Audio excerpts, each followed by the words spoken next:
Kamarudin Simanjuntak SH beri 1 koper bukti ke Bareskrim Polri terkait tudingan Dirut PT Taspen.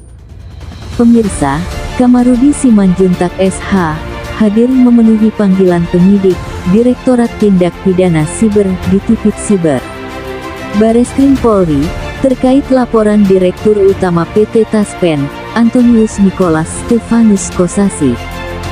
Kamis tanggal 5 Januari tahun 2023, bertempat di Gedung Bareskrim Polri, lantai 15 Siber Polri, Kamarudin Simanjuntak akhirnya menyerahkan 1 koper barang bukti dan ribuan video mesum yang diklaimnya diperankan oleh Direktur Utama PT Taspen, Antonius Nicholas Stefanus Kosasi.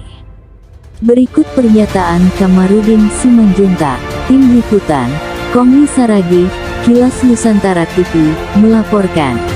Bertanggung jawab saya, karena sudah bukan hanya saya lagi yang dipegang sama ibu, tetapi sudah juga ikut penyidik. Jadi kalau ini tersebar, terhitung mulai hari ini bukan lagi tanggung jawab saya, karena akan saya serahkan ke penyidik.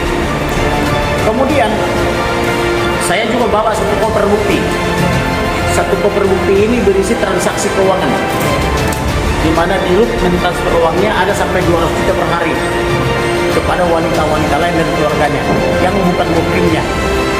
Ada juga nih berisi percakapan pacarannya, kita download semua dengan wanita-wanita lain yang juga wanita itu istri orang lain, tetapi dipacari dengan menggunakan doktrin-doktrin agama, seolah-olah dia kalau ketemu misalnya wanitanya mohon maaf nih muslim, dia berjanji akan walaf lalu menikah siri, ada gambar di pernikahan sirinya. Tapi ketemu wanita Kristen dia, ketemu Katolik dia. Makanya saya bilang tadi kesannya Nusantara banget kan gitu ya. Pokoknya dia tergantung wanitanya itu siapa. Kemudian di sini juga ada surat menyurat saya dengan Dinas Catatan Sipil. Kenapa saya bersurat kepada Dinas Catatan Sipil? Karena dia menyatakan dia masih sendiri. Padahal dia bukan sendiri lagi, jadi statusnya masih belum punya istri. Maka saya surati Kepala Kantor Dinas Catatan Sipil sehingga pasca surat menyurat dengan Dinas Catatan Sipil diperbaiki menjadi dia tidak sendiri lagi. Di sini juga saya ada surat menyurat dengan Ketua KPK, di mana Ketua KPK saya surati dan saya somasi. Karena kenapa? Karena di Taspen ini tidak melaporkan hartanya yang sebenarnya kepada KPK, tetapi dilaporkan harta orang lain sebagai LHKPN-nya. Itu juga saya bawa buktinya, surat menyurat saya atau korespondensi saya dengan Ketua KPK, tapi KPK tidak melakukan apa-apa. Nah, dan KPK mengatakan bahwa LHKPN itu bukan kitab suci, bukan pula ini sesuatu yang otentik, sehingga saya pun heran kenapa KPK selalu menyuruh orang lain, dalam hal ini pejabat, harus mengisi LHKPN, tetapi ketika ada yang memalsu LHKPN, KPK tidak berbuat apa-apa. Kemudian ada juga ini surat menyurat saya dengan semua lembaga terkait di negara ini, mulai Presiden, Wakil Presiden, Komisi 3 DPR, Menteri Koordinator Politik Hukum HAM, Menkumham, Kapolri, Wakapolri, Ombudsman, semuanya, termasuk Komisi 3 DPR dan Kompolnas. Tetapi tidak ada tindak lanjut, termasuk BUMN. Maka dari sini saya bertanya atau mempertanyakan, apa sih makna revolusi mental? Karena Pak Jokowi itu selalu bilang revolusi mental.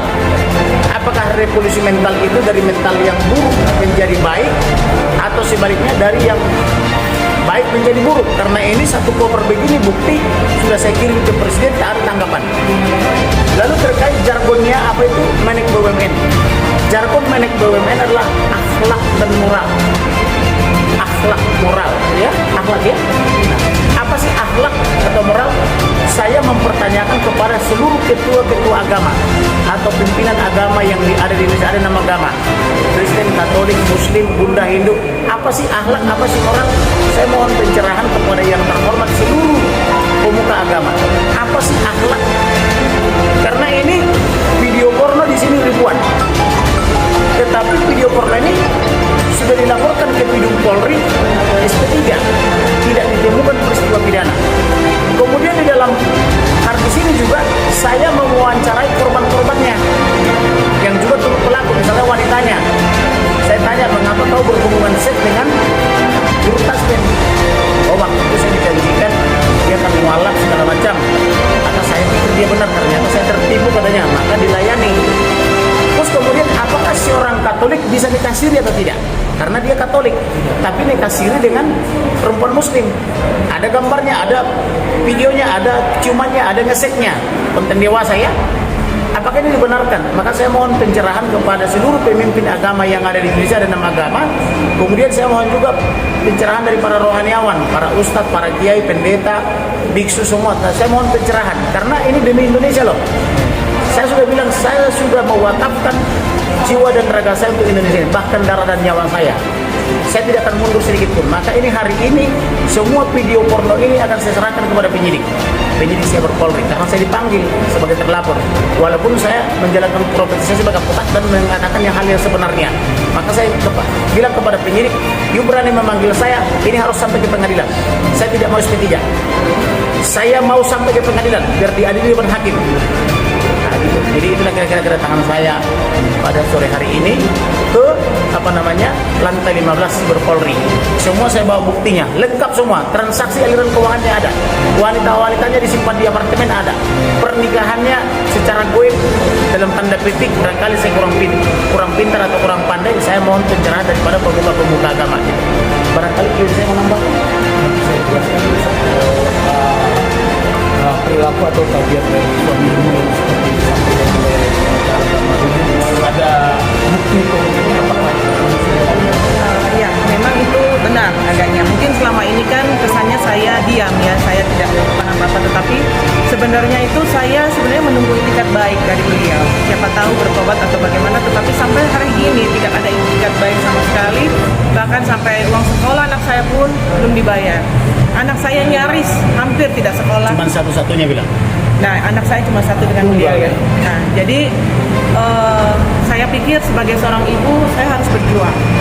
Saya tidak bisa ketakutan terus di rumah dan tidak melakukan apa-apa. Saya tidak mau menyesal di kemudian hari bahwa saya tidak melakukan apa-apa buat anak saya.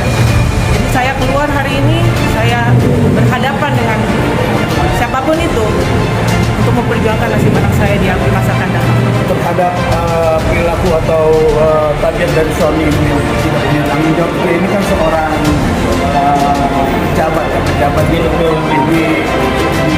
misalnya negara. Apa harapan yang ingin disampaikan kepada petinggi negara ini, presiden atau menteri urusan BUMN? Harapan saya instansi-instansi yang terkait dimanapun itu ya, seperti yang Bapak Kamarudin katakan mengenai akhlak ya. Akhlak itu tidak bisa dibagi-bagi, cuma ada akhlak di kantor dan ada akhlak di rumah, akhlak di mana. Akhlak itu satu, karena itu menyatu dengan pribadi tersebut, pribadi orang tersebut. Kalau akhlak sudah rusak, mau dimanapun dia berada, saya yakin pasti itu akan dibawa dalam tingkah lakunya setiap hari. Ada tambahnya, saya melalui teman-teman jurnalis ini, saya mensomil Arya Sinulinga. Karena Arya Sinulinga mengatakan klien saya setelah bercerai 2021 dengan Kosasi. Maret 2021. Dia bilang Maret 2021. Sepanjang 2021 tidak ada putusan pengadilan yang menyatakan klien saya bercerai. Putusan pertama itu baru di 2022, bulan Maret 2022 ya. Itu pun banding dan saat ini posisi kasasi. Artinya klien saya dengan Antonius Kosasi belum bercerai, masih proses di kasasi. Jadi karena ini saya sampaikan teguran terbuka kepada Arya Sinulinga selaku staf ahli Menteri BUMN supaya hati-hati berbicara. Jangan Anda berbicara menyebar hoax. Oleh karena itu saya minta Anda untuk meralat itu, Arya Sinulinga ya, siapapun Anda. Karena saya baca konten-konten Anda di berbagai media mengatakan klien saya 2021 sudah bercerai, padahal itu tidak benar. Putusan pertama aja baru di 2022. Banding juga baru minggu lalu putusannya keluar. Dan saat ini posisi kasasi. Saya pengacaranya di banding dan kasasi. Kemudian saya juga memberikan satu informasi yang sangat penting. Kenapa ibu ini diceraikan? Bukan karena ada perempuan lain, tetapi karena ibu ini tidak mau menerima kiriman uang $1 per minggu. Jadi ibu ini dijanjikan harus terima uang setiap minggu 1 koper. Setiap minggu 1 koper dolar ya, dolar Amerika. Ibu tidak mau karena takut ini uang haram. hasil penginvestasi uang 300 triliun. Jadi 300 triliun diinvestasikan, ada cashback. Ibu ini dijanjikan tiap minggu terima cashbacknya 1 koper dolar. Ibu tidak mau sehingga dicarikan wanita lain dengan dia yang mau. Dan itu rekamannya sudah kita transkrip. Hari ini saya serahkan ke penyidik. Jadi saya tidak pernah main-main dengan ucapan saya, karena ucapan itu adalah doa, perkataan itu doa. Kita tidak boleh main-main dengan doa, bukan belum maksudnya ya. Oleh karena itu saya akan buka hari ini semuanya di hadapan penyidik. Dan ini sudah terekam di sini semua. Bagaimana dia bercakap-cakap, klien saya rekam. Tiap minggu dia diberikan uang 1 koper dan menyebut nama-nama pejabat tertentu. Terserah mau pejabat lain terbawa-bawa, yang penting kan sudah warning, hati-hati. Karena pejabat lain disebut semuanya, mulai dari yang tertinggi sampai yang menengah. Ada di sini. Saya kasih hari ini kepada penyidik. Kalau ini tersebar bukan lagi tanggung jawab saya, tapi tanggung jawab penyidik Polri ya. Ada pertanyaan lain? Terhadap beberapa laporan yang sama, tapi ada beberapa item Saya kan dilakukan menyebar hoax. Maka saya buktikan saya tidak menyebar hoax. apa akan counter itu dengan data, Dengan bukti. Buktinya 1 koper, elektroniknya 1 harddisk yang besar begini. Artinya tidak cukup jadi harddisk hanya harddisk yang kecil, tapi harddisknya sampai yang besar. Saking banyaknya konten itu. Pak Kamarudin sebagai pengacara tidak gentar. Tidak gentar saya. Kalau saya anak pendiri negara ini kok saya gentar. Saya tidak gentar, tidak mundur satu jengkal. Saya sudah bilang, saya akan hajar terus. Mafia harus takut sama kita, jangan pernah takut sama mafia. Oke? Oke, Bang. Yuk, mari.